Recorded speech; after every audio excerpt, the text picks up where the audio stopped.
X party order. X party order কি? আমি advocate চন্দন রায়, আমার লিগ্যাল সার্ভিসেস চ্যানেল আপনাদের স্বাগত। এক্স পার্টি অর্ডার হলো আদালতের এমন একটি রায় বা আদেশ যা প্রতিপক্ষের উপস্থিতি বা অংশগ্রহণ ছাড়াই দেওয়া হয়।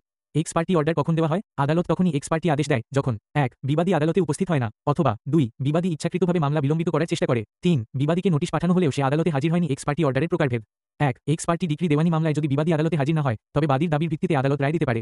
2. X party interim order. আদালত জরুরি ভিত্তিতে অস্থায়ী নিষেধাজ্ঞা বা স্থগিতাদেশ দিতে পারে, যা পরবর্তী শুনানিতে চূড়ান্ত করা হয়। এক্স পার্টি অর্ডার হলো আদালতের এমন একটি আদেশ বা রায় যা প্রতিপক্ষের অনুপস্থিতিতে প্রদান করা হয়। এটি সাধারণত তখনই হয় যখন বিবাদী আদালতে অনুপস্থিত থাকে বা নোটিশ পাওয়ার পরেও হাজির হয় না। সিভিল প্রসিডিউর কোড সিপিসি অনুযায়ী এক্স পার্টি অর্ডার সম্পর্কিত ধারা 1। Order 9, rule 6। এক্স পার্টি কার্যক্রম শুরু: যদি কোনো মামলা দায়েরের পর বিবাদী আদালতে হাজির না হয়, তবে আদালত এক্স পার্টি শুনানি চালাতে পারে এবং বাদীর বক্তব্য একতরফাভাবে শুনে রায় দিতে পারে। 2. Order 9, rule 13। X party decree বাতিলের আবেদন: যদি বিবাদী প্রমাণ করতে পারে যে সে যথাযথ নোটিশ পায়নি, তার অনুপস্থিতির যথেষ্ট কারণ ছিল, তবে সে অর্ডার 9, রুল 13 অনুযায়ী আদালতে আবেদন করতে পারে এক্স পার্টি ডিক্রি বাতিলের জন্য। এক্স পার্টি অর্ডার বাতিলের উপায়: 1. অর্ডার 9, রুল 13 অনুযায়ী আবেদন: যে আদালত এক্স পার্টি ডিক্রি দিয়েছে সেই আদালতে আবেদন করা যায়। 2. আপিল বা রিভিশন আবেদন: উচ্চ আদালতে আপিল করা যেতে পারে। 3. রিভিউ পিটিশন: যদি নতুন প্রমাণ পাওয়া যায়, তাহলে আদালতে পুনর্বিবেচনার আবেদন করা যেতে পারে। উদাহরণ: কোনো ব্যক্তি দেওয়ানি মামলা সিভিল শুটে বিবাদী, কিন্তু সে আদালতে অনুপস্থিত থাকায় বাদীর পক্ষে এক্স পার্টি ডিক্রি জারি হলো।